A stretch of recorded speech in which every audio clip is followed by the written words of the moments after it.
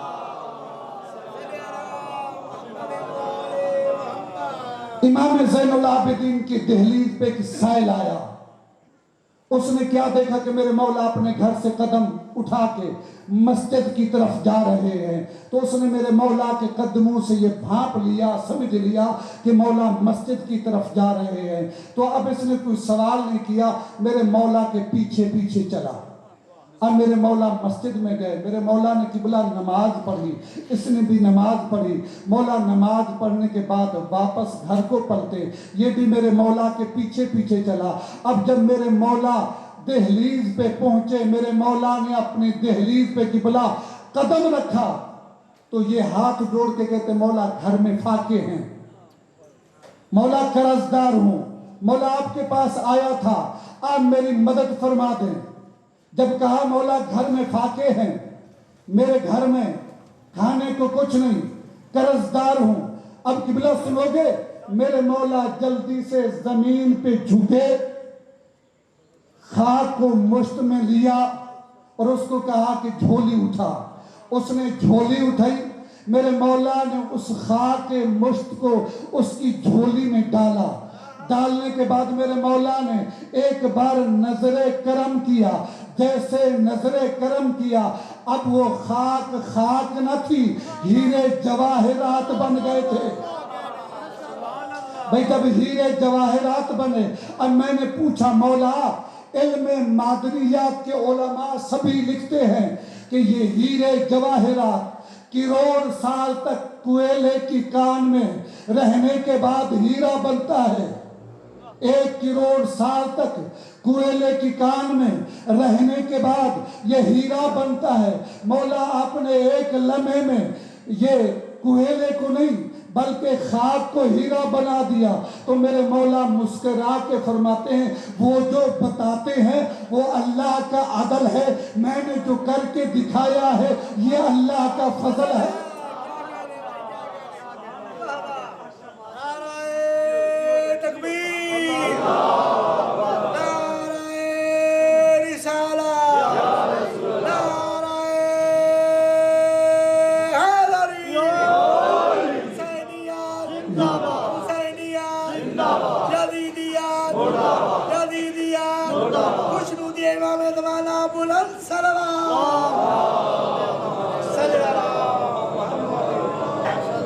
عزیزوں، میرے مولا کے پاس ایک چور گرفتار ہو کے آیا۔ جب میرے مولا کے سامنے آیا تو سر جھکایا ہوا ہے۔ میرے مولا نے کہا سر کیوں جھکایا ہوا ہے؟ دیکھ کے کہتے مولا جب میں باہر ہوتا ہوں لوگ مجھے علی والا کہتے ہیں، باہر ہوتا ہوں لوگ مجھے علی والا کہتے ہیں۔ مولا فرماتے پھر سر کیوں جھکایا ہوا ہے؟ کہتے مولا اس گندے مرض میں مبتلا ہو گیا ہوں، اس گندے مرض میں مبتلا ہو گیا ہوں۔ مولا فرماتے چوری کی ہے؟ کہتے مولا کی ہے۔ مولا فرماتے ہیں یہ اقرار جرم جو کر رہے ہو پتہ ہے اس کی سزا کیا ہے؟ دیکھ کے کہتے مولا جو زمین پہ بیٹھ کے آسمانوں کے حجابات کی زیارت کے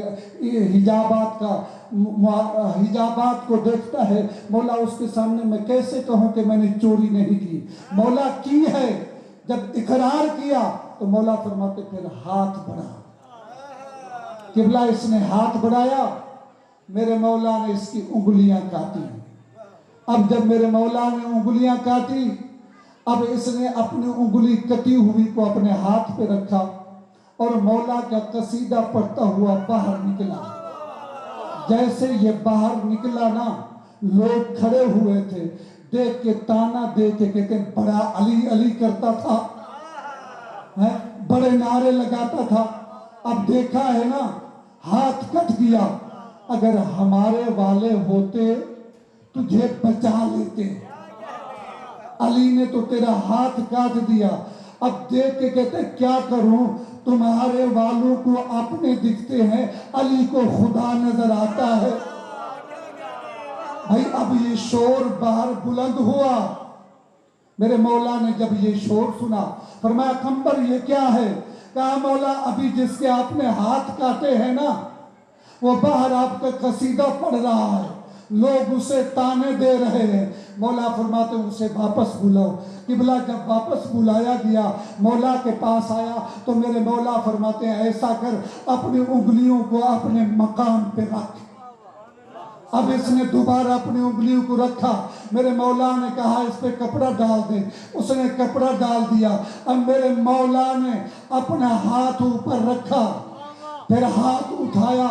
ہاتھ اٹھانے کے بعد اس نے محسوس کیا کہ اب انگلیاں ہل رہی ہے. جب انگلیاں ہل رہی ہے مولا کو دیکھ کے کہتے مولا اگر یہ جوڑنی تھی تو پھر کاٹی کیوں؟ اگر یہ کاٹنی تھی تو پھر جوڑی کیوں؟ مولا فرماتے ہیں یہ جو کاٹی ہے یہ اللہ کا عدل تھا, یہ جو جوڑی ہے یہ میرا فضل ہے. اللہ کا فضل ان سے ظاہر ہوتا ہے. عزیزو بس آخری جملہ سن لیجئے, صلوات پڑھو محمد و علیہ وسلم.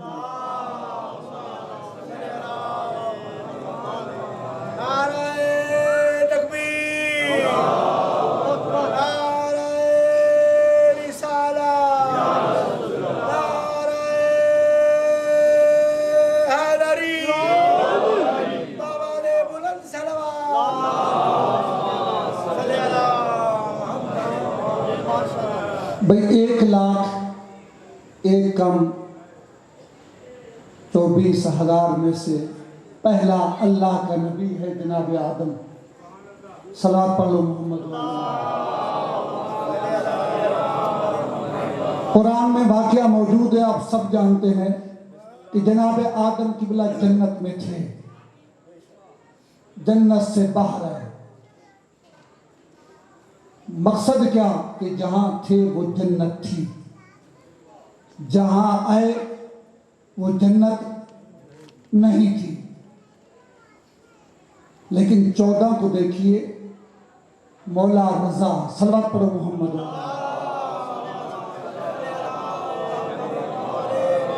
میرے مولا 8ویں امام مولا رضا کو وقت کے بادشاہ نے بلایا.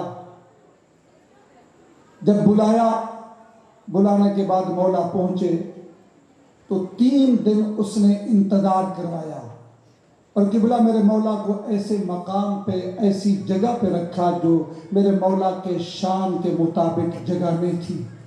ایک مولا کا چاہنے والا تھا, صحافی تھا. اس کو جب پتہ چلا کہ میرے مولا ایران میں تشریف فرما ہے تو یہ بندہ راستہ چلتا چلتا اس مقام پہ پہنچا جہاں میرے مولا قیام فرما رہے تھے. تو قبلہ یہ جب وہاں پہنچا تو مولا کا سلام کیا, قدم بوسی کی. قدم بوسی کرنے کے بعد بڑا پریشان بیٹھا ہوا ہے. مولا نے پوچھا بھی پریشان کیوں ہے؟ کہا مولا سوچ رہا ہوں کہ اس نے آپ کو بلایا, پھر اس نے آپ کو 3 دن تک انتظار بھی کرایا, پھر ایسی جگہ پہ آپ کو بٹھایا, آپ کا قیام رکھا جو آپ کے شایان شان نہیں. کیونکہ میں یہ جو سارا رستہ عبور کر کے آیا مولا میں نے کیا دیکھا ہے, گندگی کے ڈھیر ہیں, ہر مقام پہ گند پڑا ہوا ہے. مولا فرمایا تجھے کیا ہو گیا ہے؟ مولا نے اس کی پیٹھ پہ ہاتھ رکھا. میرے مولا نے کہا اب دیکھ. اب جو اس نے دیکھا تو ہر طرف سر سبز جنت کا سما تھا. اس نے کہا مولا یہ کیا؟